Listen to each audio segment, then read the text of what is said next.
Howdy folks, Eric here, back with another standard brew. Today, jumping into a best of 3 standard event with this Sultai Deserts list. Shout out to Ravenheartization, shouting from the rooftop saying, we want Sultai Deserts. Well, here you are, buddy. Pretty standard stuff for me. If you've seen my previous Sultai Deserts lists, this is not too dissimilar to those older lists, but this was the list I was playing around with on the ranked ladder this morning. Had some pretty good success with it and felt like, yeah, this is good enough to run into a standard event. So I'm going to be doing that. Expect it to be kind of a longer video, if I had to guess. It's a pretty grindy deck. For those that don't know, or the uninitiated, Deserts, why Deserts? Outcaster Greenblade is a hoss of a card. It is a 3-mana 1/2. Enter, search your library for a basic or desert, put it in your hand, and then grows for each desert you have on the field. Late game, this is very commonly like a 3-mana 6/7, 7/8, 8/9, for example. Paired with Free Strider Lookout. 3-mana 3/3 reach. Whenever you commit a crime, look at the top 5 cards of your library. You may put a land card from among them onto the battlefield tapped. Triggers once per turn, but you can trigger it on your opponent's turns as well. And very conveniently, the deserts from Outlaw of Thunder Junction enter and target your opponent with a 1 ping damage. So common play patterns include like turn 3 Lookout into play one of the ping deserts, or sorry, turn 4 Lookout, play a ping desert, and then ramp up to 5 mana, 6 mana, 7 mana very quickly. Why Sultai? Sultai gets access to a lot of card advantage that the other colors don't necessarily do. Winter Night Stories, I think, is a pretty big deal for this list. Also, we get to do the like Caballero Deceit thing a little bit, which I think is kind of good. Previously, I was a Zombify guy, being able to like turn 2 cycle the Spinewinds Armadillo into a consistent turn 4 like reanimated 7/7, reach ward 3, so on and so forth. That's pretty good. But sometimes Zombify falls short because you just don't have anything in your graveyard. Caballero has the added benefit of being able to exile stuff from your opponent's graveyard. So at baseline, this is a pretty solid card to include in a deck that might not always have something going on in your graveyard. I don't have a whole lot of self-mill in here, but with the Armadillos just getting a like turn 4, 4/4 reach ward 3, that's not that bad. And we can still do the Deceit thing or target our opponent's Deceit, so on and so forth. The other reason is we get pretty good interaction in the sideboard. Couple of Spell Snares, pretty nice with the Deserts plan when we have a lot of tapped lands. River Turn Monument gives us an angle to win against like really grindy matchups that aren't just damage based. Like when our opponents start gaining life, we don't have to worry about that so much in this strategy because we have other outs and ways to kill our opponent. We also get a lot of just like cool fun cards.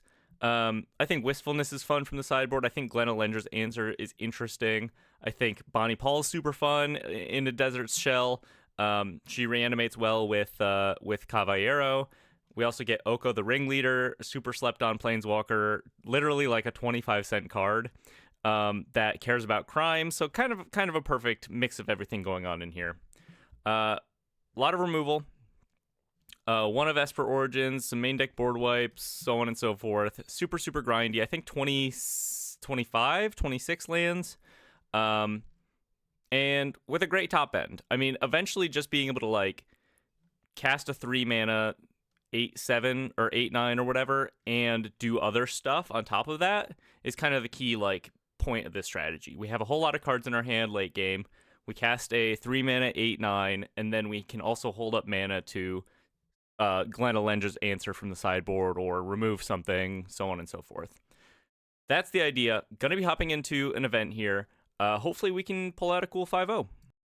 Okay, well, my first round opponent is not here, so this could be a free 1-0. I don't know. We'll find out. Looks like maybe they're here. Pretty good hand for us. Turn 3 Greenblade with the untapped Conduit Pylons Verge situation, or Winter Night Stories, or Maelstrom Pulse. All pretty good options here. I've been digging Maelstrom Pulse in the main. I just like that it's never a dead card, really. Relevant against basically anything that comes up and has the potential to really shut down your opponent's like crazy busted starts. I don't know if you feel the same way, but usually when I see an opponent's like really busted opener, it involves them playing multiples of the same card. 2 Badgermole Cubs, 2 Spider Manifestation, multiple Storm Chasers talents, so on and so forth. And being able to shut that down with 1 card on a card that otherwise can just be like a pretty flexible 1-for-1. I've come to be a pretty big fan of this card. Looks like my opponent is here. Timeline Kohler. Sounds good to me, brother. Get to have a real match. Ping my opponent with a Festering Gulch.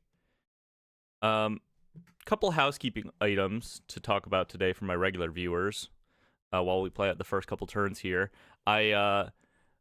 you'll notice at the top of the video I used MTGA to kind of show off the deck. Let me know what you think about that. Give me a little feedback on that, whether you missed the Scryfall UI or what. I like how clean the Scryfall UI looks, but I'm going to start shifting over to Moxfield to link my deck lists in the description. The only reason being that Moxfield ties your decks to an account that you can like see all of my decks at, basically. I can't link my Scryfall account, and you can't like go in there and look at my repository of deck lists that I've made in past videos if that's something you wanted to explore. So just to keep it all tidy and in one place, I feel like Moxfield is the better option for that. However, it doesn't look as clean, in my opinion, as a way to present the deck list for the day. So pros and cons. Trying out the just MTGA UI, which is pretty standard. Small thing, just wanted to point that out in case you were curious. So as per usual, check the check the link in the description for the deck list if you'd like. It's there. Now in Moxfield form. Not sure that matters to anyone in particular. Another thing, I just created a Ko-fi or Coffee, a donation platform. You can find some details about that if you're interested in supporting this channel in any way. Sorry, housekeeping side stuff. For more details on that, you can check my Discord. Like, there's a link to my Discord in my channel page. If you're curious about that, check that out. Otherwise, back to the video, back to the game. Looks like double Umbral Collar Zealot for my opponent. Maelstrom Pulse, this is the exact scenario I'm talking about. It's like sometimes you just get a free little 2-for-1 with this Maelstrom Pulse, and it's freaking tight. Seems pretty straightforward to me to make that decision here. Go ahead and send it in with the Maelstrom Pulse. Double Deadly Cover Up in hand too should be pretty good into this matchup, being able to like clean up these graveyard relevant cards in this what is presumably like a mono black aggro list. We'll keep another Greenblade on top. They're already pretty big. Pretty dang big, in fact. They'll be entering as like 4/5s and 5/6s and then become 6/7 pretty quickly. One thing my opponent can do here, actually, that I just realized, they can sacrifice one of the Zealots to fizzle this on the stack. Kind of a small mistake maybe on my part. Would have been better to run out the Greenblade instead, but I was too focused on like, ooh, 2 of the same card. Without really thinking that, like, duh, just sacrifice one of them. They let it happen. These traditional standard events, I don't know. So there's something about the MMR a little bit. I make a mistake by going for the Maelstrom Pulse. My opponent makes a mistake by also not seeing the same thing. So we get ourselves a little 2-for-1. It is what it is, I suppose. Sultai Deserts, catching people off guard. One other thing I like about this Sultai Deserts build, also, you can do this in just like any of the base Golgari builds, really. But being on Deadly Cover Up, having this like card advantage, sort of controlling tilt, with the added benefit of being able to like consistently put Spinewoods Armadillo in your graveyard to not only like on turn 2 guarantee that you hit your 3rd untapped land. That's a very like good consistent play pattern for the list, but also being able to set up your Deadly Cover-Ups and guarantee that you have Collect Evidence 6 super consistently. So one other reason I like this shell a lot, it all kind of plays nicely. The extra life gain from the Armadillo helps a lot, like as far as the longevity of your just be helping you survive against like more aggressive lists, right? Go for a Greenblade here. Opponent is down to 2 cards. I have a cool 7 in hand still after getting this land. Double Deadly cover up with a 3-drop in the graveyard, but they might kill my Greenblade, set me up for 6 total CMC to collect evidence on here. Let's go ahead and just grab an untapped land. Doesn't super matter. We have the Festering Gulch that I'm probably just going to play anyway. Maybe I want to think about like a Soured Springs to be able to fully Deceit if I draw a Deceit later. Actually, let's just play the Soured Springs now.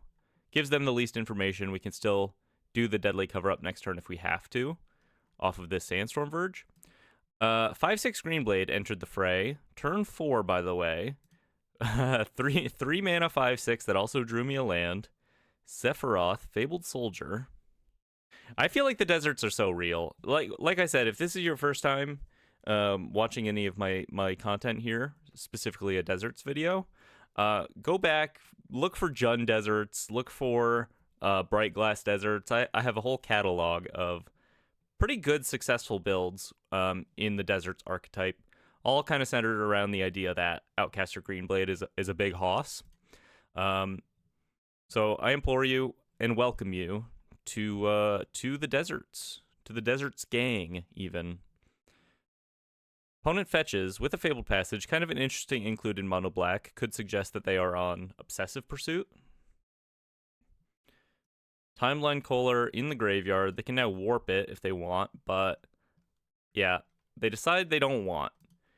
They decide they are no longer interested in that. I could just start hitting them and playing out like Relentless Greenblades. That's fine. I kind of think maybe my best option is... Actually, I think that probably is my best option. I can't collect evidence yet anyway. I think I win the race pretty quickly, especially with the Sandstorm Verge in hand, being able to pay 3 mana to take my opponent off of blockers. So say I go Festering Gulch, swing for 6. They probably take it, or maybe they block with a Zealot. I think either way I'm fine, and then I get to play another Greenblade. And probably kill them next turn, assuming they take this hit. Feel like it's not too unlikely that I kill them on the following turn. I could also double Winter Night Stories, but I don't think that really gets me anywhere. Swing for 6. I am the aggro now.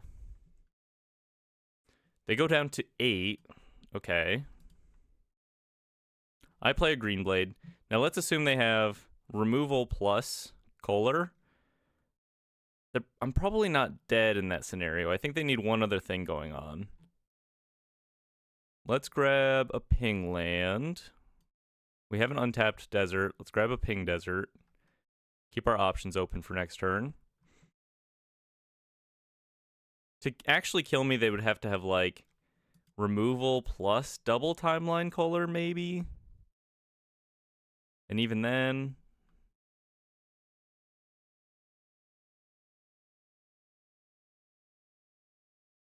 But say they, like...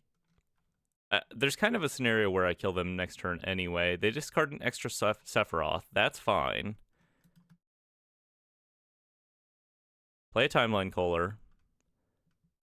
They can swing and sack with Sephiroth, but... they're kind of just... maybe not dead next turn anyway, but getting pretty close. And I can wipe the board.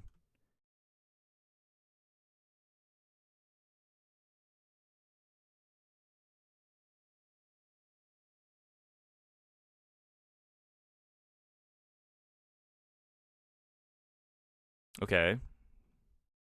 They sack the Kohler. Oh, and they can replay it and sack it? Oh, I see. That's pretty cool. Okay, I am dead. I was wrong. Awesome. On to game 2. Wait. They didn't sack it. Wait. Well, that's bad data, but good for me. That's bad data, but good for me. Weird game. Weird first game. If you've not seen me play these, if you've not seen me play these best of 3 events before, some weird stuff happens in these games. I'll just leave it at that. Let's bring in the Day of Black Sun. Seems pretty good to be able to actually wipe the board without threatening like a big drain at us, vis-a-vis Sephiroth or the 2-drop that drains. Deadly Cover Up, also decent. Requiting Hex, I think Requiting Hex is worth the include. The extra life gain is nice. Desert Stew also, we have Desert Stew and Bitter Triumph as our main removal here.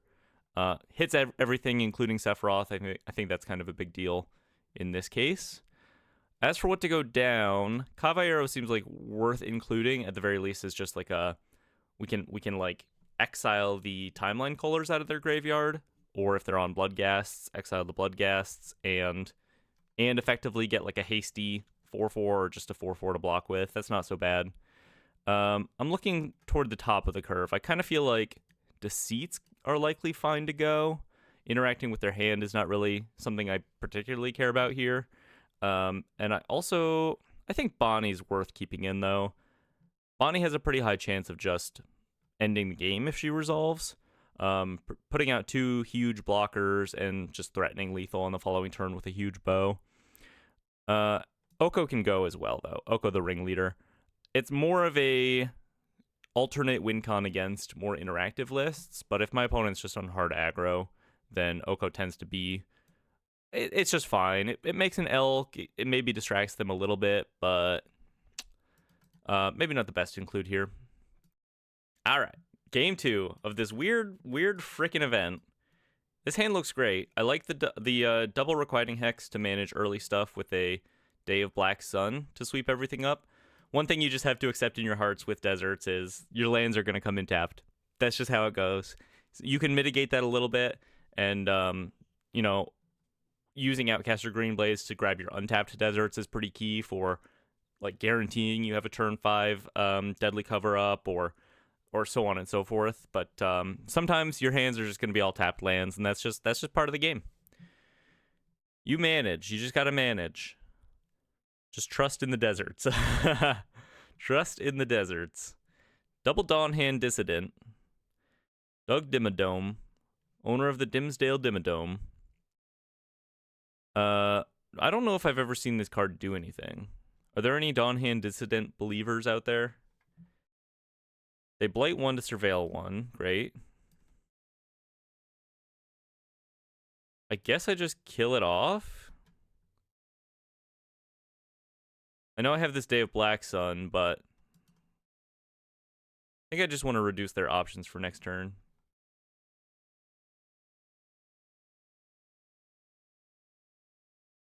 So now they have an 0/1 that doesn't do anything. I don't know. I don't know if I get it.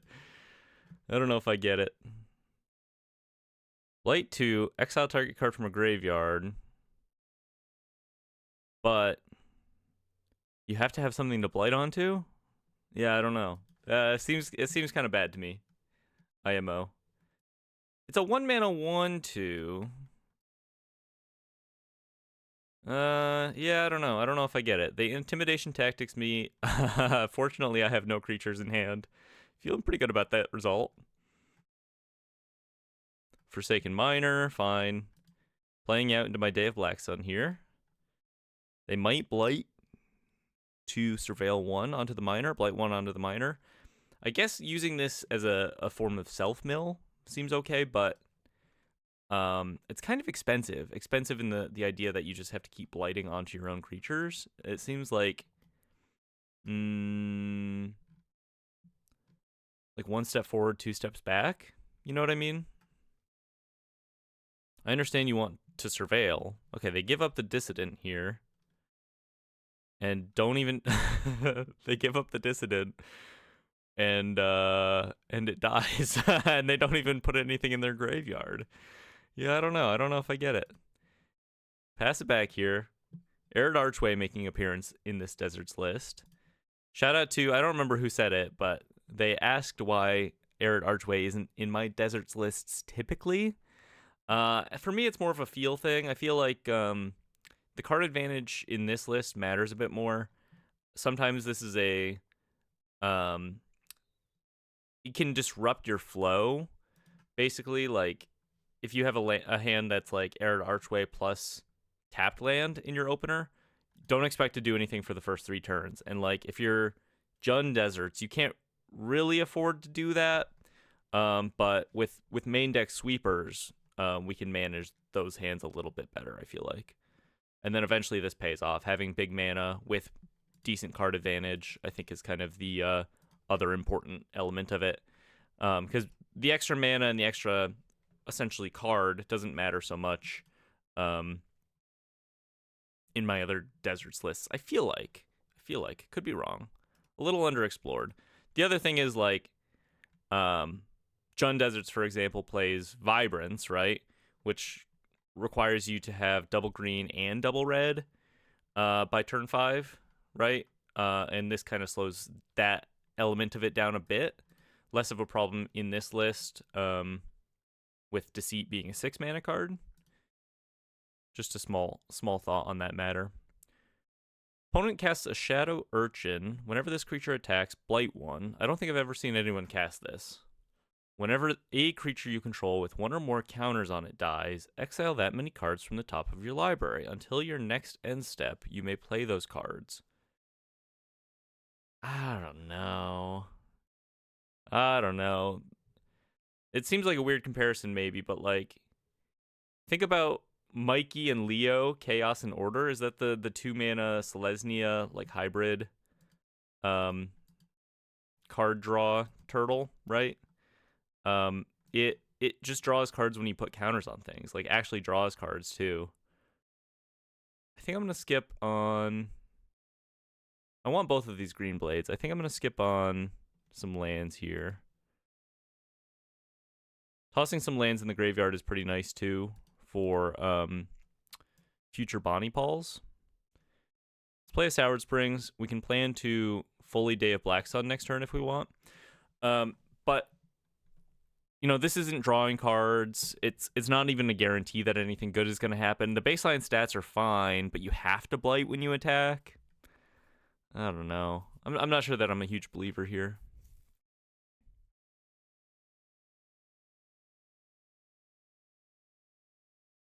They swing in. I get to range them next turn with Day of Black Sun. And I kind of feel like that's going to be all she wrote, perhaps. We can start deploying some green blades and draw cards, kind of bury my opponent in card advantage. They don't have any drain effects on the field, so not really going to be meaningfully impacted by that. Go ahead and cast our big Day of Black Sun here. Just to clean up the board. I think we'd probably be fine even if I didn't do this. They get to trigger their... Oh, no, they don't get to trigger their Shadow Urchin, right. Hence Day of Black Sun. Yeah, that's going to probably do her. Day of Black Sun finally resolves. Pass it back to my opponent here. All right, I think they are officially fully AFK, so I'm just going to do my thing for a little bit here. Move to the defeat screen, or victory screen, rather. And see you in the next match. All right, on to the next one. Match 2, on the play. Hopefully we get a real match this time. I like this hand. Blooming Marsh pretty key to be able to enable, like, consistent untapped mana on turn 3. I mean, that may sound obvious, but pretty important for this build. Go ahead and just lead on a Festering Gulch. Doesn't super matter which way at this point. You could also think about just cycling the Armadillo on turn 2, but with how many lands I have in hand, I tend to just prefer to hold on to the Armadillo at this point. Could be fine to just cast it eventually. Looks like my opponent is also on Sultai. Okay, I'm sure their build is going to be a little bit different than mine. Let's just plan for the turn 3 lookout here. Could be a little risky. Might be fine or better maybe to delay it for turn 4, just to guarantee that you get a trigger off of it, but kind of seems like my opponent doesn't care. Kind of seems like my opponent doesn't care at all, which is great for me, because I kind of think they should. Draw more lands. Not the best in the world, but we'll make it work. Main deck, we don't need that much blue. Once we have 2 blue online, we're probably pretty set there. So let's prioritize grabbing these Festering Gulches. Hit them down to a cool 11. Even though we don't have a whole lot of, like, you know, we're not in Jund Desert, so we don't have a whole lot of burn, or any burn for that matter, to support the ping damage from our deserts entering. It'll still add up. Opponent casts a Wistfulness here. Wow, they're really digging for lands, huh? That's the only reason I can see them doing this. Clearly some kind of Caballero deck, perhaps. Or they discard a Bossing Say. What is going on? What do they keep? Well, we're kind of chilling, TBH. Sphinx, they have a third Riddler to warp. We can beat this. We can beat this. We've already done 4 damage with our lands alone, an extra 2 in hand, plus whatever we hit off of the Lookout. And then if all they do next turn is cast a Riddler, I just Bitter Triumph it and get to continue swinging through. We also hit a Restless Reef. I don't envision myself milling them anytime soon. Let's just go for the ping land here. Little extra pingage. Put them to a cool 9 already. Down to 6. Armadillo in hand, and we can do a crime on their turn. I mean, they're just straight up dead, basically, if they just tap out for a Sphinx here. They've got to know that, right? Day of Black Sun. Okay. Day of Black Sun for 3. But check this out. Oh, it's Bonnie Paul. Shout out to, I feel like it was Hexmancer69 maybe that liked the Bonnie Paul. I don't remember. Shout out to one of my subscribers that loves the Bonnie Paul. Here we are. Looks pretty good here. We get to play a Bonnie Paul. 2 lethal attackers on the field with a Restless Reef. Pass it back to my opponent. They could have a board wipe at this point. And I have a lovely matcha latte from my lovely wife that I will sit back and enjoy while they decide what they want to do. Ah. Excellent. I think they're dead. Wistfulness. Oh, they're in dire straits. This is a desperate man's wistfulness.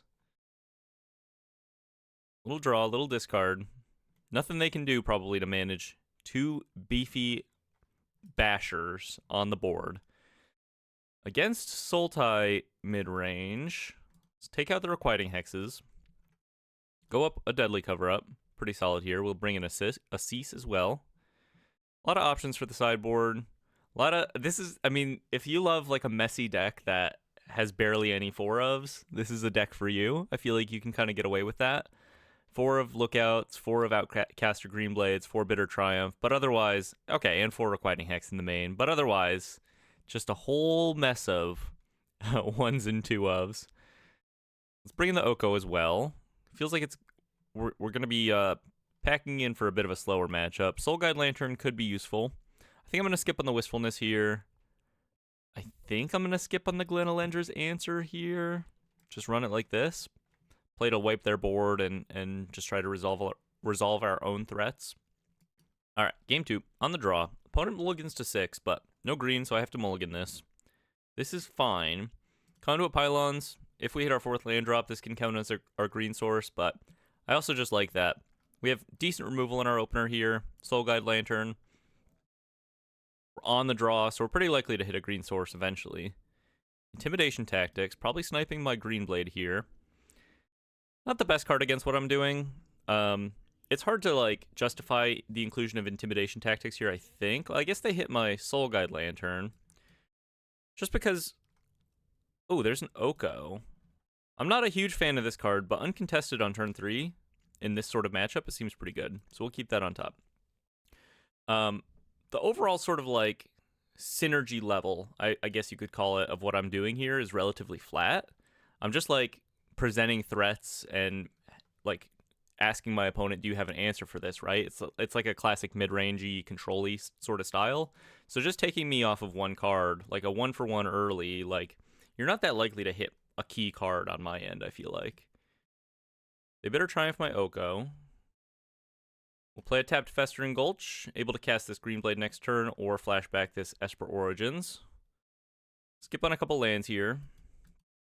We're going to be hitting our land drop, so we can pretty liberally surveil overlands. Turn 4? Turn 5? Their turn 5 wagon, since they missed land drops. Okay. Fine by me. I think I'm just gonna, with this desert draw, I'm just gonna go for the Esper Origins. Caballero and Deceit. Well, I think this makes sense to me. We put the Deceit in the graveyard and we reveal the Caballero. Seems pretty clean. I could also maybe make an argument for, like, is it just fine to draw both of these independently? No, I think I'm going to go like this. They could be on Caballeros of their own.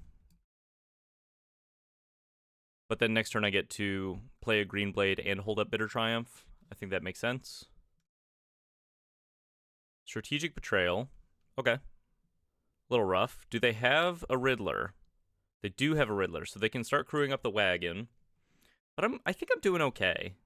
I honestly think I'm doing okay here. We can still go through with the plan next turn. If they play their Riddler, I can just kill it. And then Caballero the Riddler for a pretty good card draw in the future. Draw Swamp. Not the best draw. Go for the Greenblade.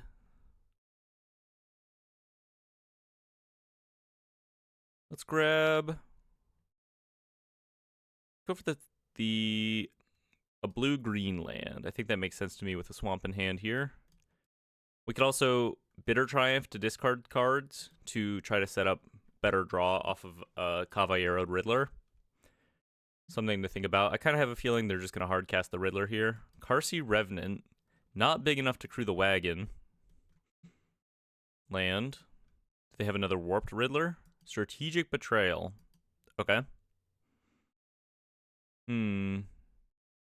Okay. Not ideal. We draw a Desert Stew. That's not bad. I think we can afford to play the Swamp here.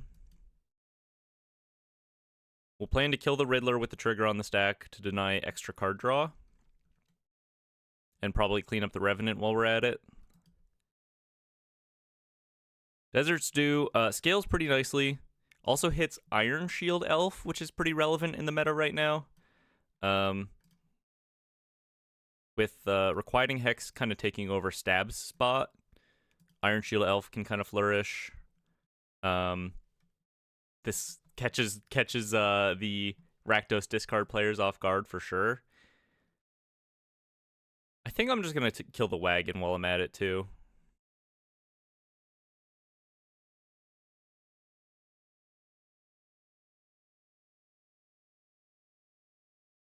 Keep them off of that damage. I might kill the Carsey Revenant. Haven't quite decided yet. Deceit. Okay. Well, I guess we're going all in.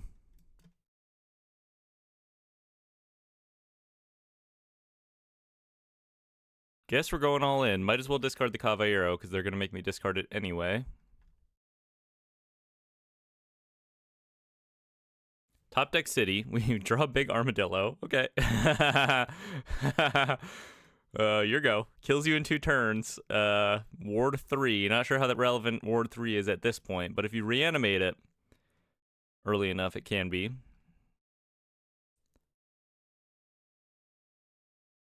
Stock up. It's pretty good for you. But if they draw a Bitter Triumph, they also need a land to be able to kill the Armadillo at this point. Pretty likely we'll be able to hit them at least once. And finish them off with 6 land drops over the course of 10 turns, maybe? I don't know. Bossing Say on the field. So they can go into chump mode with the Bossing Say. That's a little unfortunate. Seems pretty good for them. Maybe there's room in my list for a Bossing Say. They go for a Deadly Cover-Up. Okay. Go for a Deadly Cover-Up. What do they take me off of here? Caballero, looks like. I only have the 2. Kind of a benefit of not being too reliant on any one single strategy. We have a little bit of graveyard stuff here and there, but we're not that susceptible to graveyard hate. We have like some early threats that you have to be prepared to answer. I'm going to hold on to this land in case I draw a Winter Night Stories.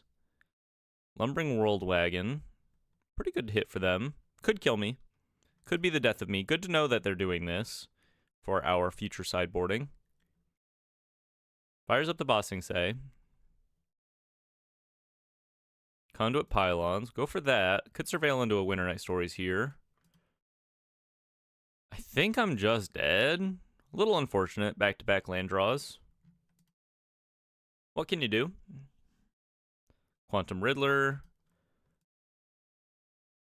Probably going to draw into a land, but I don't... Okay. Draws into a land. Dead to the attack. Do they have another basic? Presumably. Little, a little lifelink to top it off. There's the basic, and I'm dead. Okay, cool. I definitely think we can win this matchup, though. We have great grindy tools. Let's bring in the Wistfulnesses to manage their wagons. Good to know that they are on the wagon here. I don't think we care about the Soul Guide Lantern too much. Cease could be relevant still, and at the very least it cycles, which is nice. Also could go on the wear down. I don't think I'm that worried about that. Maybe there's an argument for the Glenalendra's Answers. Theoretically, it's probably just like a counter one thing and get a fairy, which is not that good here, maybe. Yeah, maybe not that good here. I think this looks about right to me. Maybe we only need the 2 deadly cover-ups on the play here. Yeah, I think this is good. The Glenalendra's Answers are really for like the Lessons matchup. I think in theory, I think it seems pretty decent there. An uncounterable way to manage like a Monument to Endurance that also might counter a million triggers at the same time, get you a million fairies. Pretty solid hand for us here. Quantum Riddler. I think I'm going to go for the Greenblade, because if they have like 1 Bitter Triumph, I think I'd rather see the Greenblade go than Oko. We draw another Greenblade. Pretty nice. Begin the beatdown.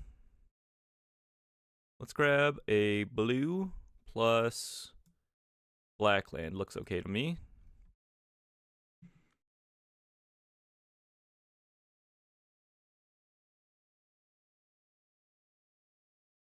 There's the wagon. Yeah, it's a pretty good wagon. It's a pretty good wagon. There's a Bitter Triumph. Okay, how do we play this? It's definitely one of these plus Desert and then hold up the other, or play the other plus hold up Bitter Triumph next turn. I'm going to guess it's better to go for the Oko now. And then don't swing, so I can just block the wagon if I want to.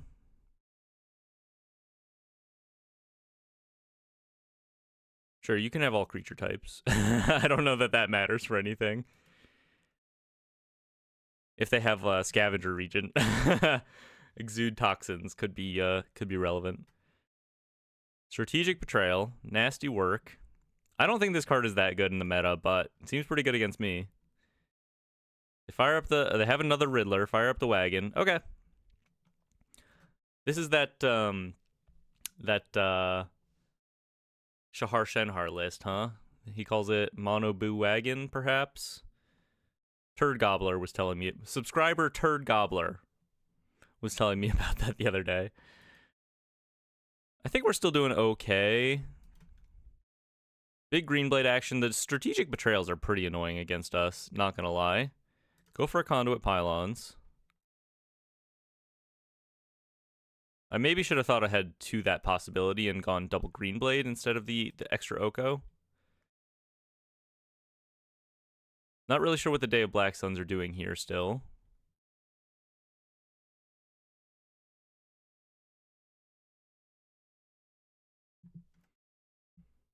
Bitter Triumph. Yeah, I think their Riddler plan is maybe a little better than what I'm doing in this matchup, to be honest with you. They just have so much more card advantage than me at this point. Intimidation Tactics, big whiff. That's kind of nice. I'm not saying we can't win this one. Maybe if this was the Riverturn Monument instead of a Day of Black Sun, we'd be in a pretty good position. Something to think about.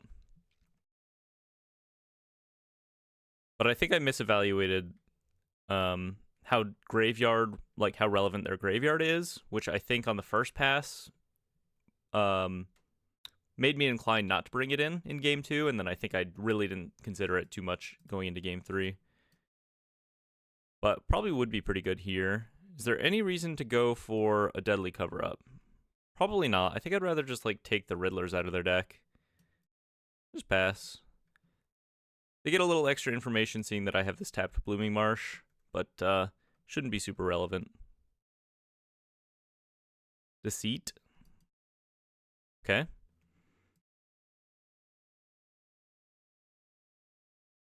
Takes a Bitter Triumph.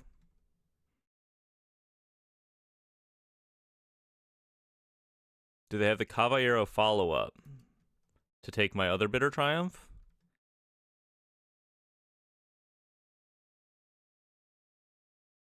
There's the Caballero follow-up to take my other Bitter Triumph. That's a bit of nasty work. That's a bit of nasty work. I guess I let them take it. Doesn't really seem to be a good reason to just kill this in response. I'd rather fire off the deadly cover-up at this point. Oh, did they fuck up the cast? Wait. Did they fuck up the casting of this? They didn't have double black? Or is this just, like, not on the stack yet? Oh, okay. They fucked it up. Great. And they're going to compound one mistake with another here by firing up the wagon, I think. We hit a Caballero. 1, 2, 3, 4, 5, 6, 7. I think I'm going to go for the Day of Black Sun.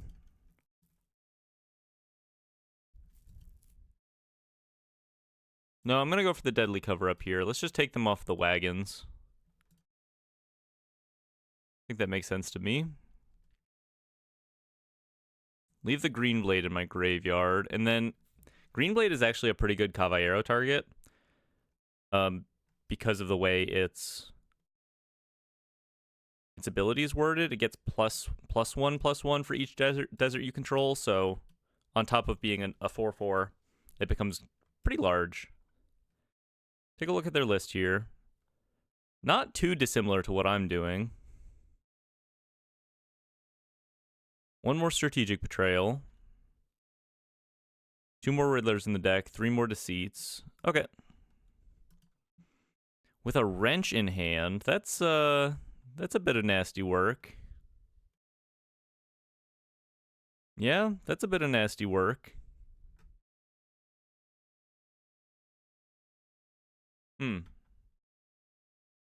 Takes a couple cards. Why are they separated like this? Deceit. Okay. Presumably taking my Caballero here. Caballero gone.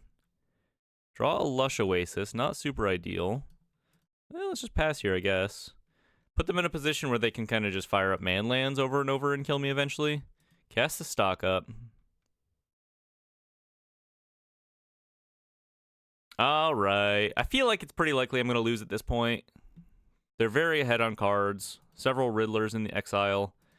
If I draw some card advantage here, maybe we can claw our way back in. Riddler officially on the field. Draws a card. Draw into a Cease. Well, we can Day of Black Sun for 5 here. That doesn't feel too bad.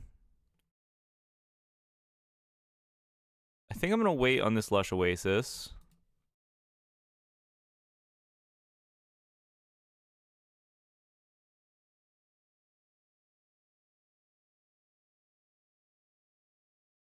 They cast a Riddler, cast a stock up, play a Restless Reef and pass. We draw into a Conduit Pylons. Let's go for that.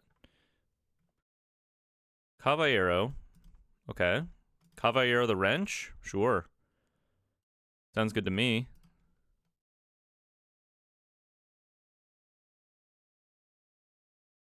So let's go ahead and exile. Or I could Caballero the Riddler. I kind of feel like the Wrench is more likely to be crazy. No, it's more likely to be crazy, no? Let's exile the Karsi Revenant. Let's exile the Riddler here. Drawing 2 is nice, and being able to block the Riddler is nice, but in this kind of match, I feel like look at your top 9 cards and pick the best 2. I'm kind of down with that, no? The End on your Riddlers and a Leatherhead with Hexproof. Okay. I think I'm down with that. And we have a 4/4 Wrench. They only have 1 Riddler left in the deck, I believe. But taking them off of it, not too irrelevant. They're going for the full Deceit. Gonna make me get rid of my Caballero here.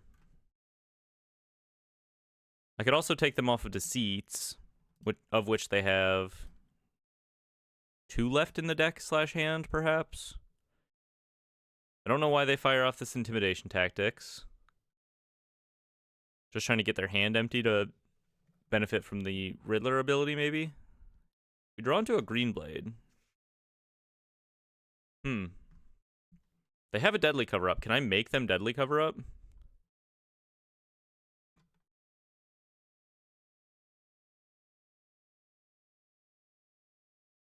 The Greenblade is pretty big. Let's go for an Arid Archway. This also similarly lets you surveil like Conduit Pylons, but it lets you surveil multiple times over the course of turns. Deadly Cover-Up. Gonna keep that on top. Pretty good draw here. Pass. We're still kind of in this, maybe? I have a feeling they're going to start firing up their man lands. That's when things are going to be a bit of a problem. Caballero. For what? For my Deceit? Huh. Okay. That's fine. They can't kill me here, though. But they might be able to kill me next turn? Say they fire up a man land, I kill the man land, I wipe the board, and then they fire up the other man land on the following turn. I think that's just going to be where it comes down to. The utility of the man lands.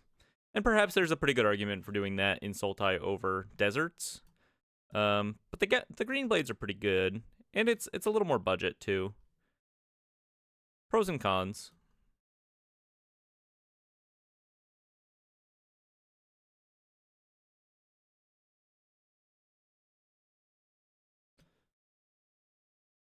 Two Deadly Cover-Ups in hand, okay. Down to 4 critically. And then I Deadly Cover-Up. The Seat on top. I guess so. I Deadly Cover-Up. They fire up the Restless. They Deadly Cover-Up. Wait, do they have a Deadly Cover-Up in their graveyard? Oh, if they did, that was maybe the one angle I could win on. No, they got me. All right, on to the next match. Lost to a perhaps a superior Sultai build. Who knows? On to the next one. Match 3. On the play. Pretty good opener.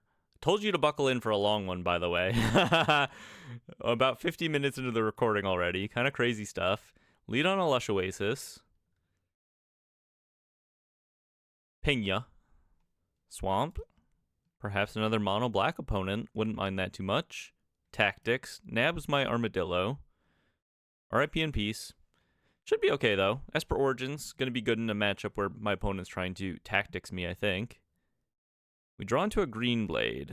Let's go for the Esper Origins. Ooh, some good options here. I think I'm going to skip on the Desert Stew for now. I like drawing into that Greenblade, though, or that Lookout, though. Restless Reef. Oh, no. What's with everyone bringing out their Sultai lists today? Not that this is Sultai yet. I don't know. Go for the Lookout. I think maybe the Greenblade would have been better, perhaps, but perhaps a little misclick.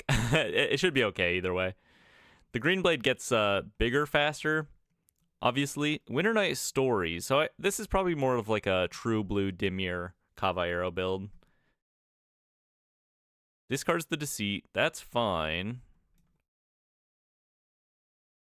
Go for a Greenblade. Sequencing, not so important here. Maybe it actually makes sense to go for the Lush Oasis first, while there are technically more lands in your library to pull from. Not too worried though. Hit them for 3.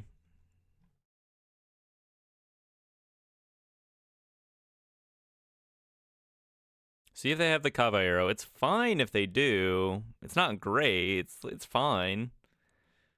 Ravenous Chupacabra, basically, right? But a 4/4 that would block my Lookout. Would be a good window to go for the Esper Origins, maybe, at that point.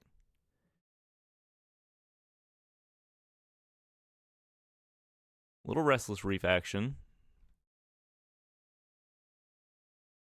I mean, this is the benefit of playing this style, though, right? We do get down like a turn sooner than these grindier, more controlling lists. With a relatively large creature and with a pretty good value creature here in the Free Strider Lookout. They Bitter Triumph my Greenblade and pass it back. Go for a Festering Gulch here. They miss a land drop? Is that right? They miss a land drop? They're so toast. They're actually so toast. You'll notice also, haven't mentioned it yet, no Iridescent Vine Lashers in this list. We are extra super protected against like Seam Rips and Requiting Hexes, you know, allowing that to sort of rot in our opponent's hand game 1. It does hit Esper Origins, you know, and the Hexes will hit our man lands, but you can kind of play around that, and it's not super relevant. Big Greenblade on the field. Gonna have to come up with an answer for this one.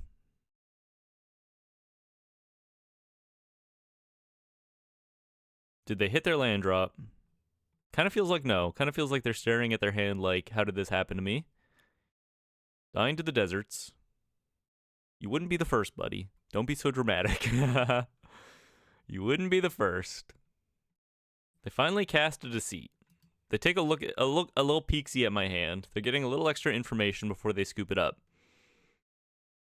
Not a bad play. No reason not to. Oh, they have a swamp. But no Caballero, I guess? I don't know. I'm going to go for the Soured Springs here just to keep the pressure on. I could play a Restless Reef. Maybe that's better. Just to guarantee I have something to swing with next turn, but I think this is fine too.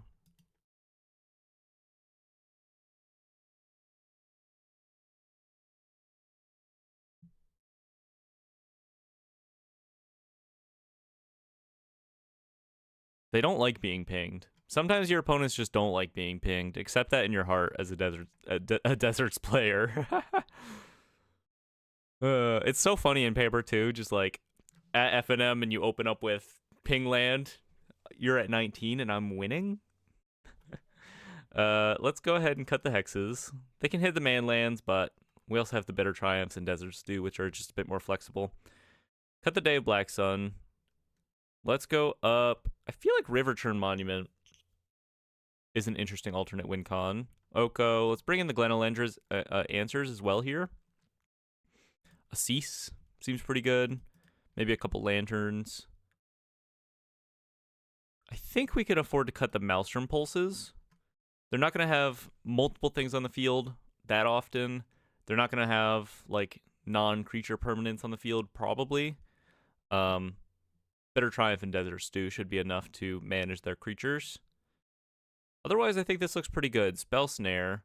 Weirdly, in like deserts, I feel like Spell Snare is better on the play against faster decks because of our tapped mana situation. Typically, it's a good card on the draw to be able to like go turn 1 blue source, and then your opponent plays their 2-drop on turn 2. You get to counter that, but a little bit the opposite in these builds, I think. Gonna skip on it for now. I don't even really know what 2-drops I would need to be worried about of theirs. Maybe in retrospect, having Spell Snare against the previous matchup for Strategic Betrayal would have been relevant, but here we are. All right. Game 2, not a great opener, no green, but also really not the worst opener in the world. I think I like the Winter Night Stories in this matchup. We have a little bit of removal. They go for a Duress. Also, there's just something to be said about being on a full hand of 7 cards in like grindy matchups like this. They're taking a little peeksy.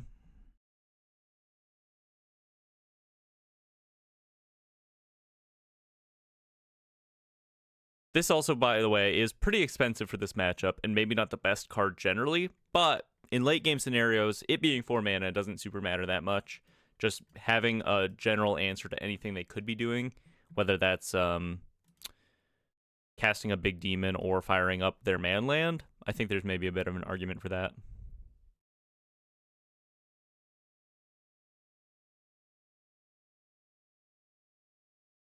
Undercity Sewers for my opponent. Do they have another piece of hand rip? It kind of feels like they do. Tactics. Well, we drew another lookout. Green source off the top.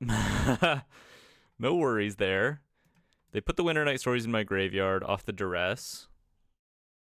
Restless Reef. I mean, come at me. You got another Duress? That's fine, dude. What are you taking? Removal? Glenolenger's answer? It's all kind of the same. Once again, hand rip in these kinds of matchups. If you're not being proactive, right? If all you're doing is ripping your opponent's cards out of their hand, does it matter that much if we're both going to be like in top deck wars and all my synergies are relatively low? I just have good cards, right? I'm not sure I'm a huge believer in this case. Draw a Lush Oasis for our Free Strider Lookout. Another Glenolenger's answer on top. I think that's okay. Go for the Lookout here. It's pretty likely to die. It doesn't die, which is crazy for us. Go for a Lush Oasis. Grab a Blooming Marsh, more colored mana. And then let's just harmonize this Winter Night Stories, yeah? Ooh. Tap my guy. Pretty solid. Bonnie Paul, huh? Nah, I'm gonna keep Bonnie Paul. Think. Yeah, let's get rid of a Desert Stew. Actually, Desert Stew kills anything at this point. Let's get rid of a Bitter Triumph and a Festering Gulch, and we can cast the Bonnie next turn if we want. Also puts a land in the graveyard for Bonnie. For the unfamiliar, whenever you attack, draw a card, then you may put a land card from your hand or graveyard onto the battlefield. Also enters and makes a big dumb ox. Well, I could just pass here forever. Hold up the Glenolenger's answer. I guess they could fire up a Restless Reef at this point. I'm going to go for Bonnie Paul. See if they care about this at all. I mean, obviously they do. If they have a counterspell, they're going to counter this, but could resolve. It does. Interesting.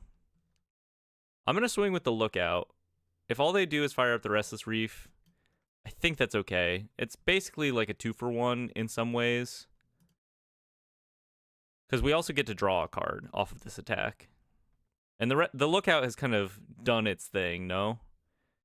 Grab the Conduit Pylons, a little extra surveil action. Fire up the Restless Reef. That's fine. I knew what I was up to. More lands in the graveyard for Bonnie. I'm kind of expecting them to wipe the board here anyway.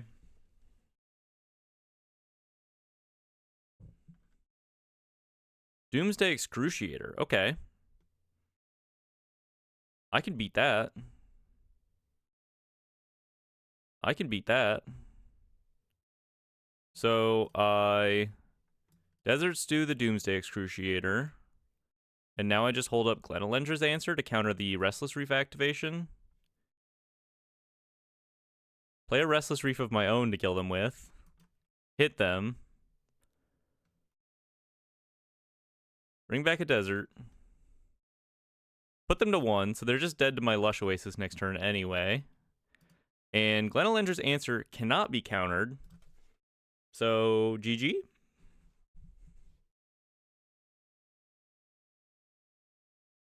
All right, pretty good showing for us there. Much better than the Sultai control matchup. Lack of Riddlers helps us a lot. I mean, there's a Riddler, but gonna be too little too late here. You got it, dude.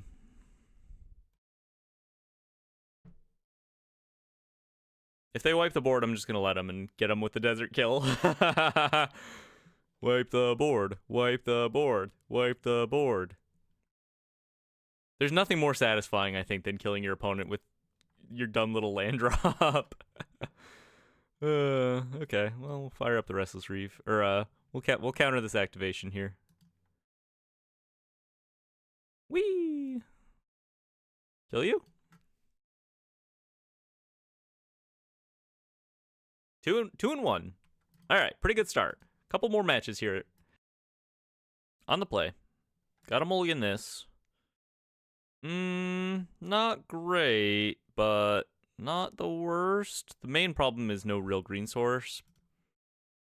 Might scry into or surveil into it with the pylons here. I think I'm going to keep this, though.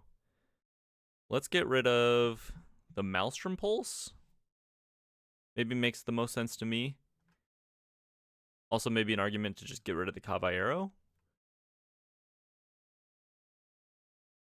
Doing the Caballero thing with the Armadillo is not my, like, favorite plan, necessarily, but it is something you can do for a pretty decent blocker against aggressive decks, I think. But I think it makes sense to me, blind, to just keep the removal. Could be wrong. Alright, keep this. Let's get rid of the Caballero here. Lead on to Soured Springs. Get you with the pings. Soured pings, more like.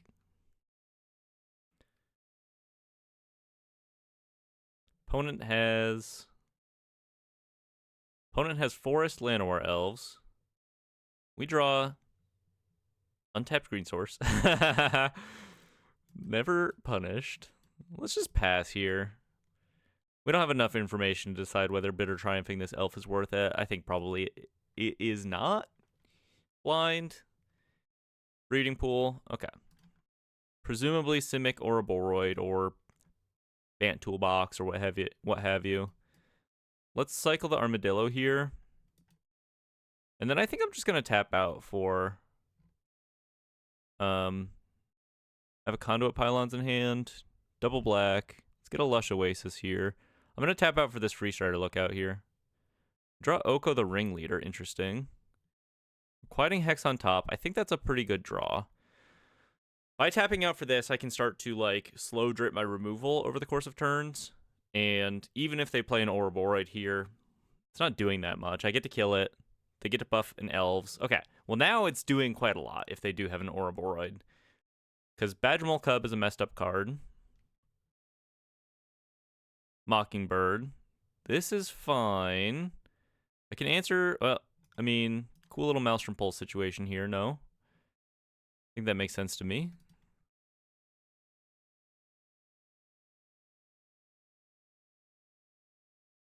I think that makes sense to me. Yep. I'm sold. Grab another desert. As a little dessert from my Free Strider lookout. Hit you for 3. The pings are adding up. I think it makes sense to just play the Lush Oasis here. In case I, like, draw a Deadly Cover Up and have to absolutely Deadly Cover Up. But maybe there's a thought for holding on to it just to guarantee extra crimes. They do have the Ouroboroid, but it's not super impactful now. Outcaster Greenblade. Let's go ahead and just manage the Ouroboroid right now. Actually, I'm going to play it a little greedy. I'm going to go for the Greenblade now. Get my crime ping.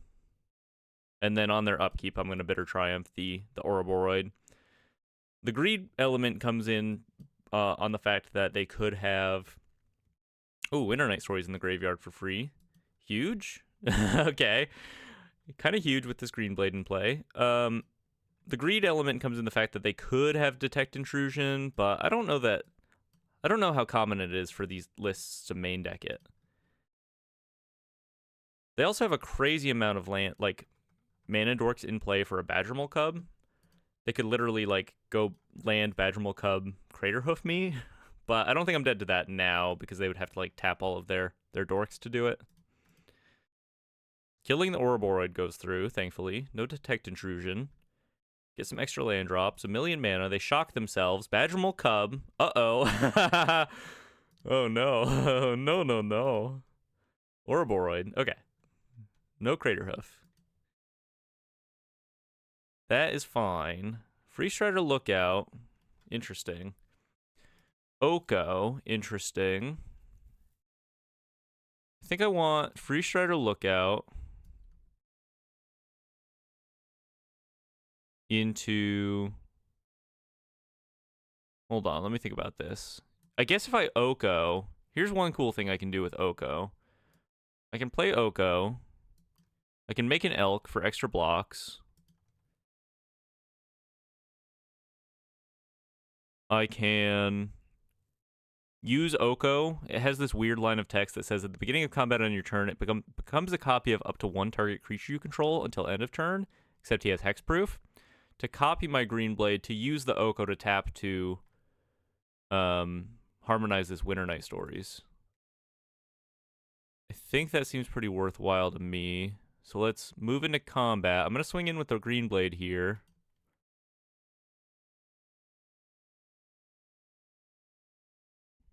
They might just Chumperoonie.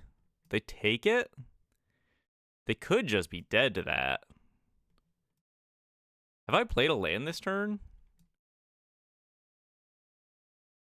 Have I played a land this turn? I don't remember. I don't think so. I'm gonna harmonize this Winter Night Stories. There's a ping land. Don't discard a creature card.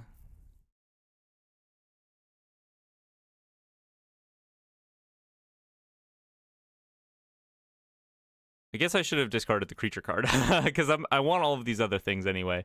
I don't think I've played a land, so I think they're just dead to this desert if I hit another desert. Yeah, okay. They don't block. That's so weird. You should block. I'm sorry. Just block. Don't be proud like that. That's so weird. You're like you have an Ouroboroid in a crazy field anyway. Just block. You're like you saw my lands ping. You saw the interactions. That's kind of a weird decision. Bring in our board wipes. I'm just like I am confused. Bring in the spell snares. Or the Cubs. Pretty confused. Pretty confusing stuff. Go down the Oko. I feel like the Deceit stuff is maybe a little less important here. The Deceit plus Caballero. Caballero actually kind of good into their...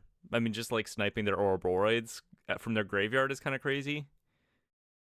But Deceit, maybe a little slow. We have a lot of really good interaction otherwise.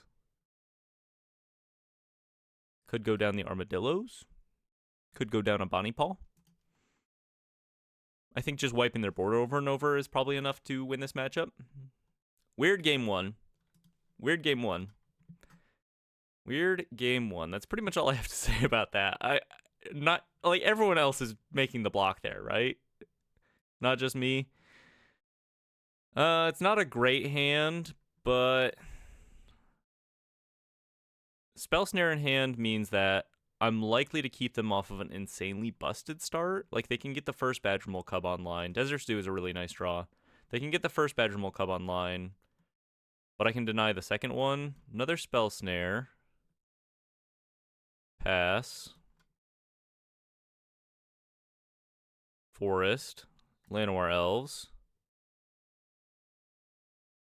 Hits me. Okay. Greenblade. Shaping up pretty nicely here. I like the Desert Stew in hand. Currently 2 mana for -5/-5, so I can kill an Ouroboroid. Pretty likely they brought in Detect Intrusions. Leyline Weaver. That's fine. I could Spell Snare that, but I'm more afraid of Ouroboroids. Or, sorry, more afraid of Badgermole Cubs, really. Allowing them to get out of hand. Draw another land. I think I'm just going to play this and pass. Hold up my interaction. And then next turn I can play a Greenblade, grab an untapped land, and continue to hold up interaction. Archdruid's Charm. Searching for something. Set a stop here. They grab a Riddler. Makes sense to me.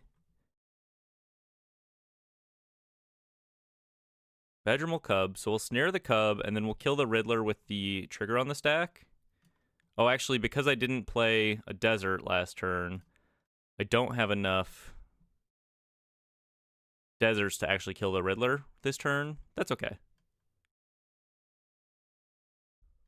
They're moving to attack here. I guess I just kill a Weaver right now. Or maybe that's a little hasty. Because they're just going to warp the Riddler. It keeps them from, like, going warp the Riddler, untap both the Weavers, and do other stuff. But I also don't have a real answer to the Riddler now, other than maybe just having a bigger guy. The thing is, they can't, like, actually get the Riddler on the board this turn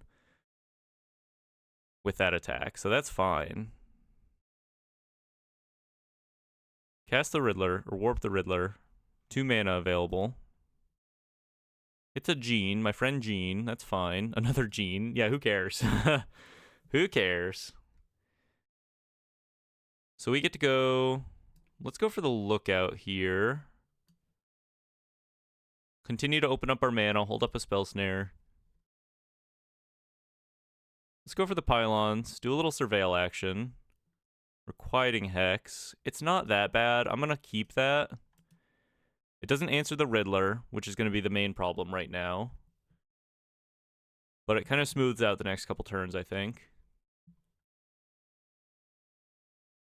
Archdruid's Charm.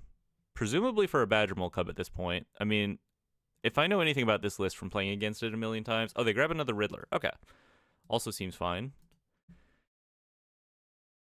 I was going to say, if I know anything, all they want to do is cast Badgermole Cub. Draws more cards. Formidable Speaker. Discards a Wistfulness for Badgermole Cub? It kind of feels like that angle at this point. Possibly. If I do Spell Snare this and trigger the, oh, no. Ouroboroid. Okay. I can beat that. And once again, the Riddler is not on the field.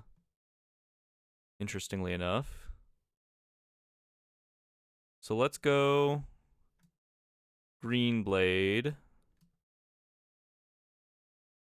Pretty big.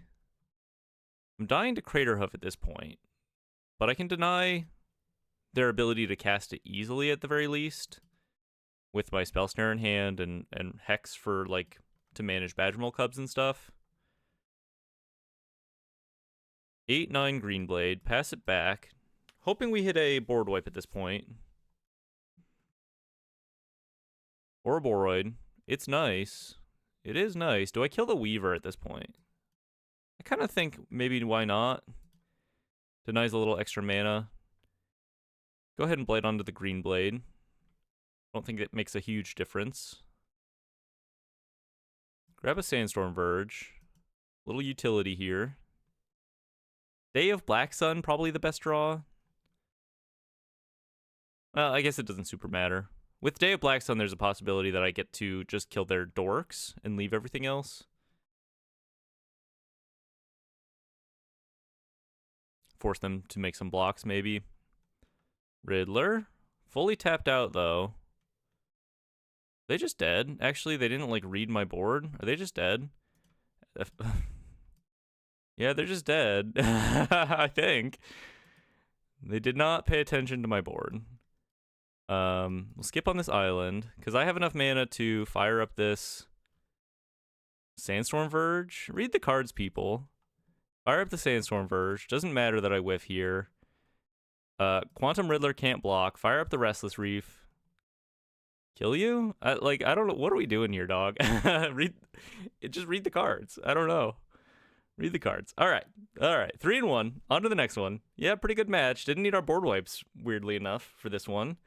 Usually you kind of do, but opponent left a window, and we took advantage of it. By the way, when I react like that to like situations where it's like my opponent makes a clear mistake, I do want to be the first to say, I recognize I make mistakes on this channel all the time. All the time. So when I like react, it's not coming from a place of disdain or like, ha ha ha, how could you? You're so bad. It's never really that. It's more like usually just shock. It's usually just like I expect this game to go much longer and suddenly the game is over. You know what I mean? So it can be a little jarring. But on to the 5th match here. All right. Final match, match 5, on the draw. Pretty solid hand this time. Untapped mana for a turn 3 Greenblade here. Opponent leads on Asaz's Chocobo. Could be a real tough matchup this time around. Hit him with the Festering Gulch. We might have to Desert Stew turn 2, but not my preference. At the very least, we have a Deceit to follow it up with. Llanowar Elves. Actually, it might just be better to evoke the Deceit turn 2. And we draw Conduit Pylons. Yeah, I think that makes sense to me. Let's go for that. Evoke the Deceit. Take a little peek-see at their hand. Yeah, take them off of the Ice Tail and leave them with nothing but lands. Feel pretty good about that.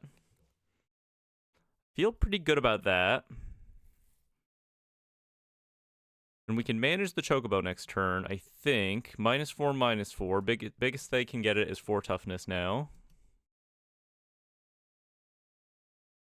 Unless Web Strike Elite. Okay. We don't care about that at all. So let's go for the Festering Gulch. Right? Yep, let's go for the... Well, maybe the Lush Oasis would have been better. Let's just kill the Chocobo now, so I don't have to worry about that ever again.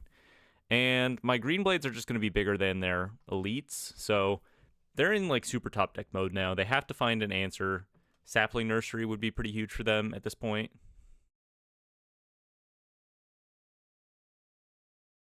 Earthbender Ascension, not bad with 2 lands in hand. Not bad.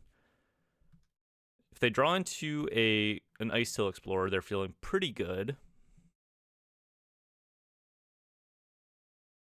Deadly Cover-Up, actually ginormous.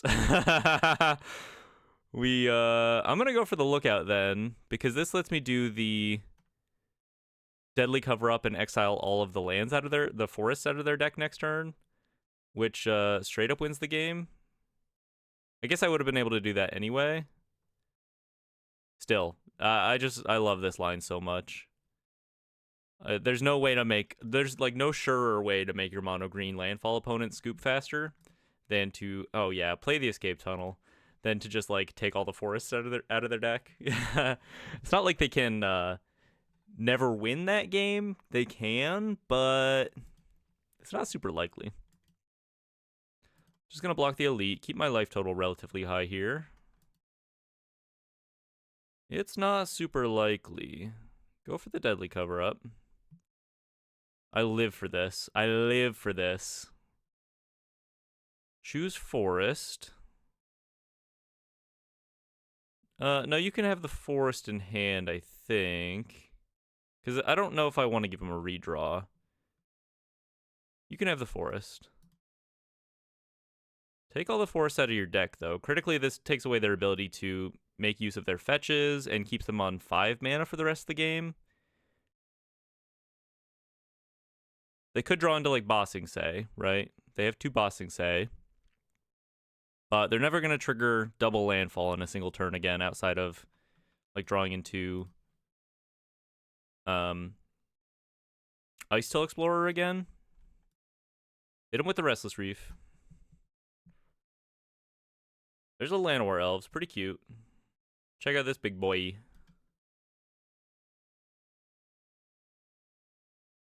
Little Greenblade action. Little 3 mana 5/6. Followed up by a little ping action with a Lookout. Oh yeah, this is what it's all about. This I don't know if people know or realize or care. Sultai Deserts was my very first Deserts deck. I don't know why I started playing it. This was maybe like a year ago, to be honest. Like, just on the ladder, I was grinding with Sultai Deserts. I just really found it fun. I I think the the idea of just winning with these big dumb Greenblades is really appealing to me. They scoop to Oko the ringleader, and it just it just kind of works. You know, it's one of those lists where it's like I threw all these things together, it worked, and it kept working. So I'm like, okay, this is great. Sultai Deserts it is. And then when I started making these videos, I started exploring into some different color combinations. But it wasn't really until then that I like came across Jund Deserts as a pretty viable way to do it too, or the Bright Glass build. Against Mono Green Landfall, let's bring in the Day of Black Sun. Bring in the extra deadly cover up.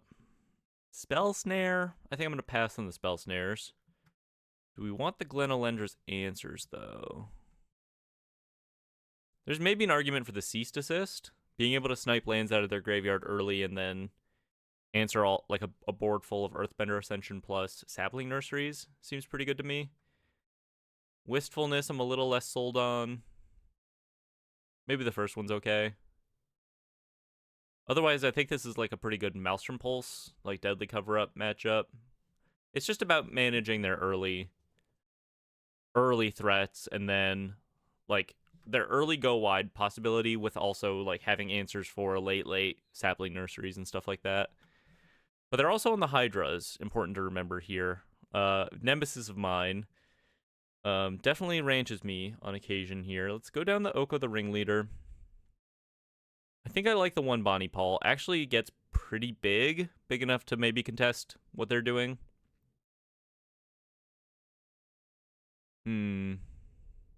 Yeah, maybe I skip on the Wistfulness here. Go down a Greenblade. I don't usually cut the Greenblades, but they're pretty likely to just get chumped in this matchup. Cut a Winter Night Stories. Cut a land maybe on the draw. Yeah, I think I can afford to do that. Let's go down the Arid Archway here. Run it like that. Okay. I'm going to keep this. We have turn 2 Cycle the Armadillo for a Swamp, which opens up all of this removal. And like a handful of removal really isn't that bad in this situation. We draw a Greenblade, which is pretty good.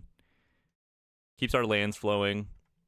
Yeah, I like this. The best thing I can draw probably at this point is just like a Deadly Cover-Up, just to really be able to reverse tempo into our favor.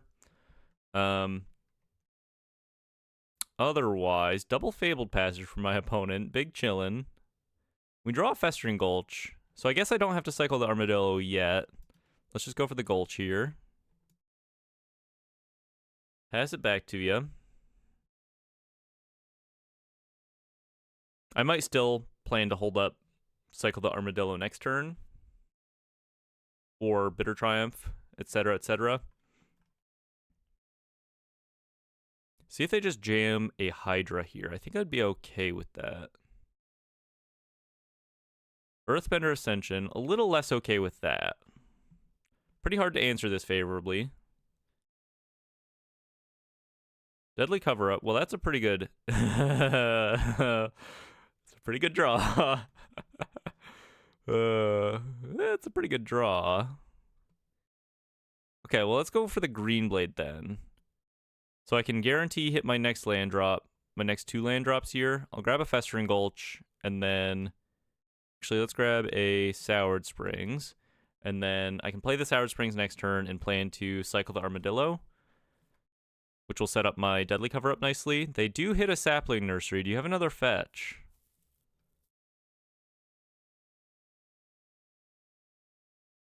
They have another fetch. Not ideal, but I can block the Tree Folk for a little while. I think I just have to... I think I actually just have to Maelstrom Pulse the Nursery here. The important thing is not them making more Tree Folk, really. It's more so just like the ability to give the Tree Folk indestructible if I leave this alone. I can manage the Tree Folk with the Deadly Cover-Up.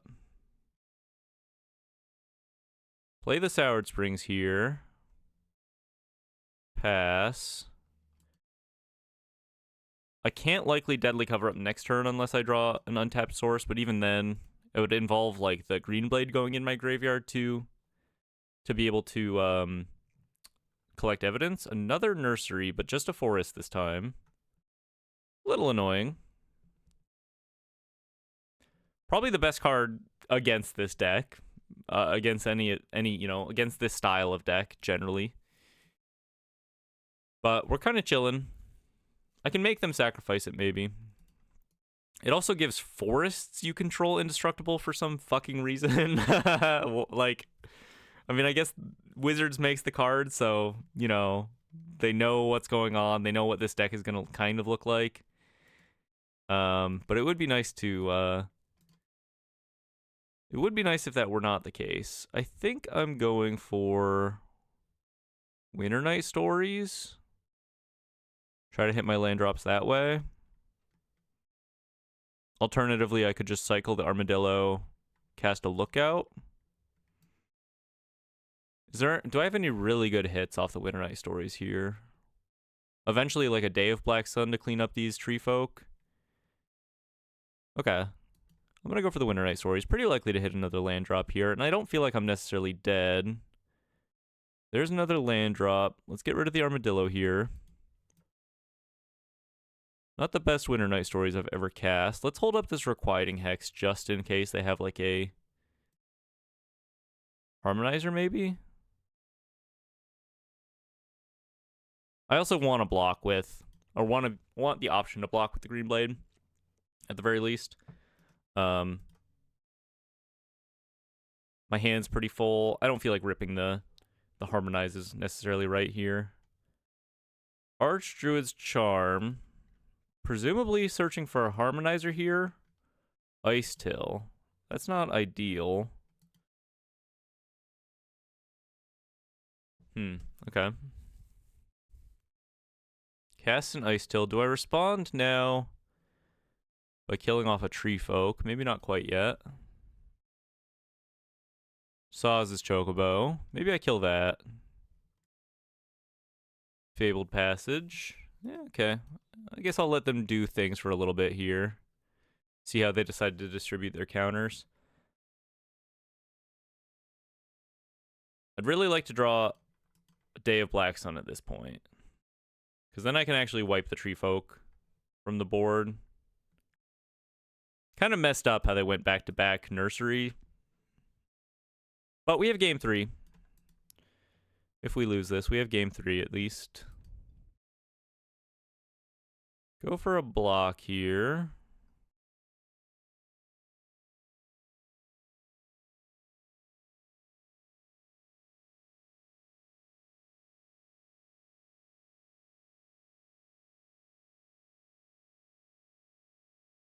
Triggering all their shit.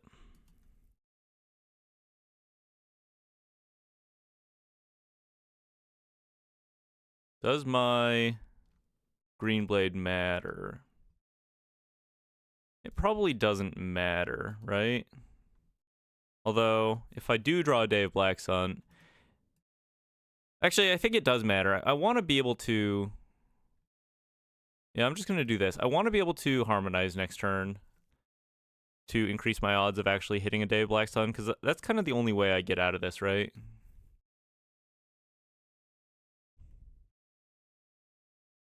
Blooming Marsh.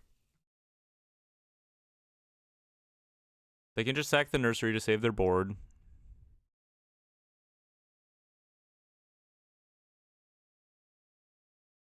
Well, this is what I got.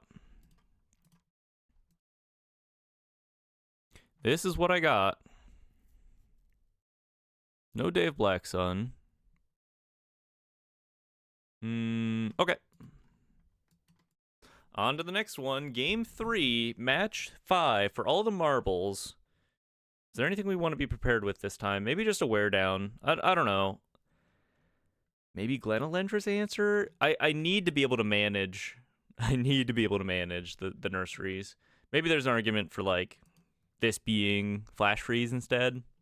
Once again, this list is your canvas. Do with it what you want. I can definitely win this matchup. Just kind of a question of whether they see their creatures or their non-creature action more so, because I'm definitely more prepared for their creature-based action. Go down an Armadillo. Actually, I like the Armadillo. Maybe go down like a Requiting Hex on the play with the Day of Black Suns. Should be fine. Maybe I go down both the requiting hexes, or just like down to 2 and then bring in Aware down. Better answers, better, cheaper answers for the nurseries, or maybe Wistfulness is just better in that case.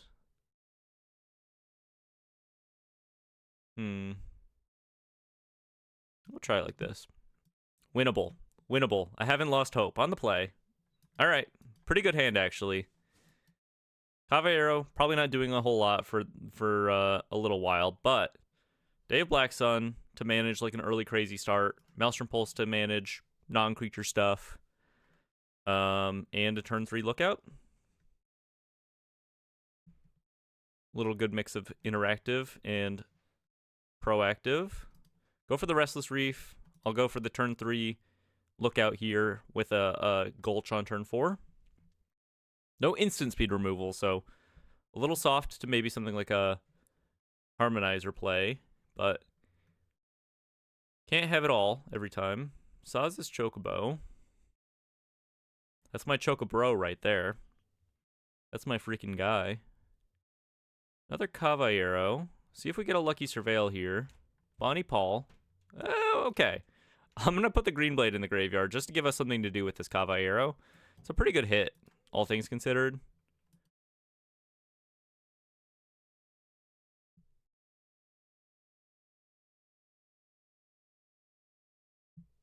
Pass it back to you. Kind of hoping they go crazy with Chocobos next turn. Otherwise, I can just, like, kill an Earthbender Ascension is probably worthwhile early on. See what they decide to go for.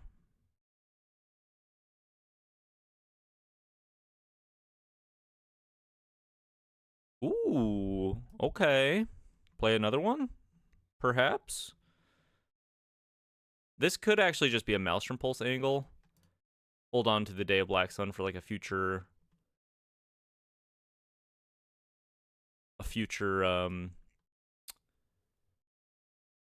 sapling nursery board. I think this makes sense to me. They could have a Snakeskin Veil in hand though, but I'm not that blown out by Snakeskin Veil.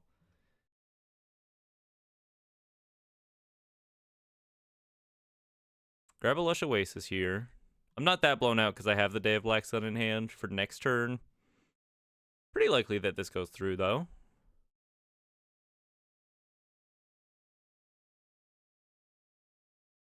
Origin of Metal Bending, fine. I do get to destroy the other one, which is kind of funny. Hit him with a ping. No need to attack because this has Indestructible. Pass it back. Now our Caballero is pretty online. It'd be kind of funny to copy a Saz's Chocobo, actually, but the proposition on the Greenblade is just much better. Mossborn Hydra. With a fetch. I can manage this. Swing it in. I kind of might as well block, no? Oh, no, actually, I think I'd rather take the 3 and get another crime. Get another crime going. Hit him with the ping here. I have to wipe this board, unfortunately. No crime. Okay. A little whiff. Happens sometimes. I could swing, but I don't think there's a great point to do it. I guess forcing them to fetch now is maybe a reason to.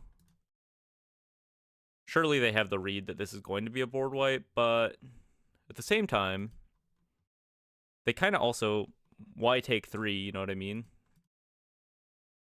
They go for the fetch.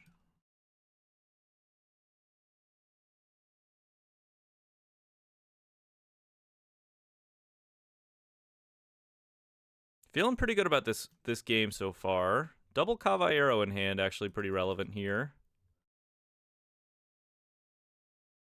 Copying their Hydra, maybe not the worst idea in the world.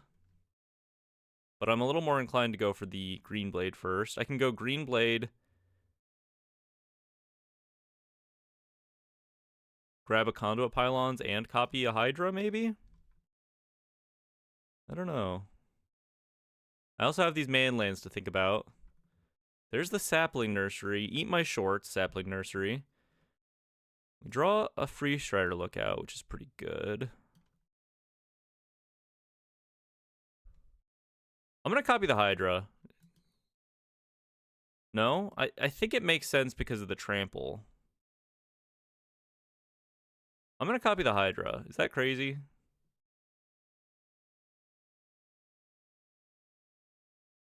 Pretty unlikely that they have an answer to this, and I can actually get a lot of land drops for it.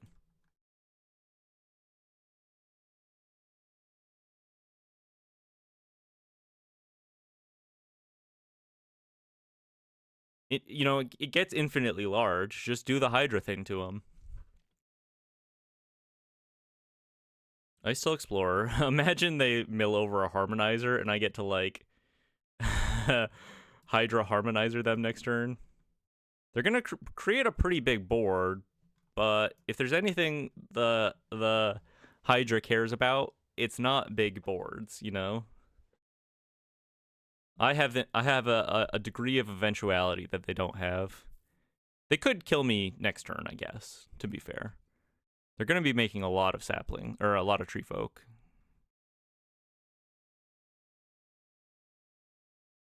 Okay, so we go Caballero to copy my Greenblade, right?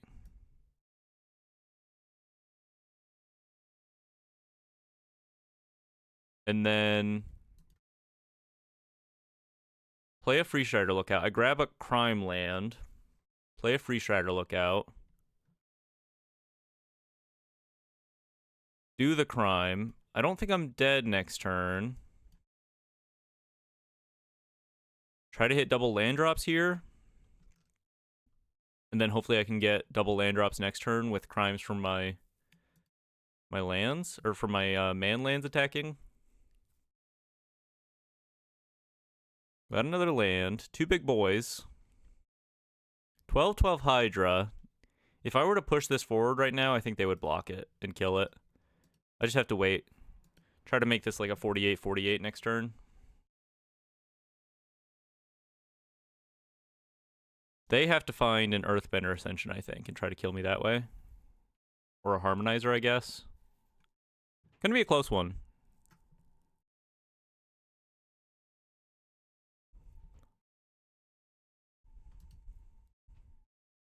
Gonna be a close one. I'm crossing my fingers. I'd like to win this, obviously, but I don't think it's a sure thing quite yet. It's getting close.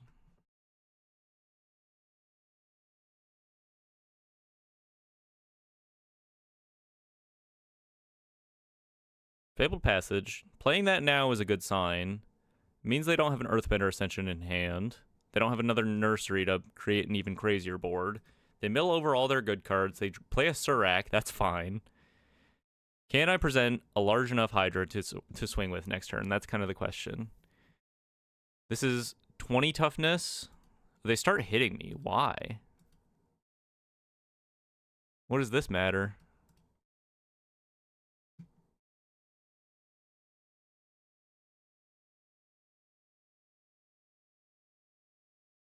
Conduit Pylons. So we surveil. That's land drop number 1. There's a land on top. So we leave that on top. Because we need to crime into it. Oh, I think I did the math wrong on how big this Hydra is getting. I think I was counting its base power and toughness into the math. Fire up both of my man lands. No reason not to. I'm going to go for a full-on Alpha Strike here. That's pretty much my only choice. So this either has to work or it won't.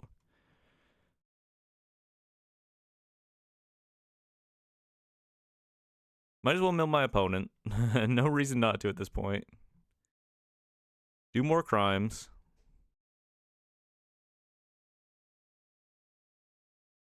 Hit another desert. Little ping. Could add up. See if my Hydra's big enough.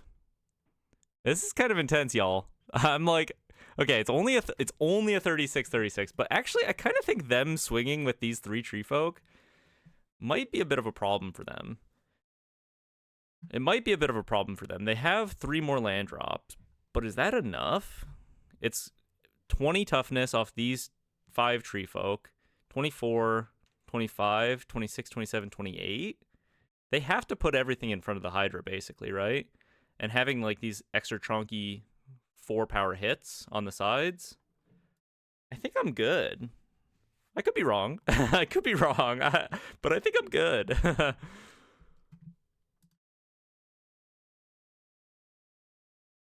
See what happens. They can say they definitely have to block the Greenblade. Yep, that makes sense. They have to block the Greenblade. They have to throw everything in front of the Hydra, but I think they die. Because they're gonna guaranteed take this 11, right? And then they just die to the trample. All right, GG, fun run. Let me know what you think. I love this kind of build. It's a really good budget option, I think. If you take a look at the mana base, we're on the Blooming Marshes. You can elect to not play things like the Deceit Caballero package and instead swap them out for like Zombify, etc., etc. But otherwise, I think it's a really fun interactive build. Deadly Cover-Up is a bit of a slept-on card. 4-1 overall in this traditional standard event. Look at my previous Sultai Desert videos if you're interested. I do have like an old $25 build posted from previous standards, maybe like a couple months ago. But I think that has since become maybe more like a $40 deck with price fluctuations. Let me know what you think. Let me know if you'd like to see more Sultai Deserts. Appreciate you stopping by. Appreciate you watching. I had a fun time with this build. Yeah. If you'd like to see more standard content, I'll be posting every day. If you're interested in joining my Discord, that information is in my like channel description, wherein you can like share deck lists with me, pick my brain for ideas. I might not respond right away, but I'm pretty good at getting back to people within a day or so. Let me know if you want critique. Let me know if you just want to say hi. Fine with all of that as well. Hope you have a beautiful day, and I'll catch you on the next one. Bye-bye.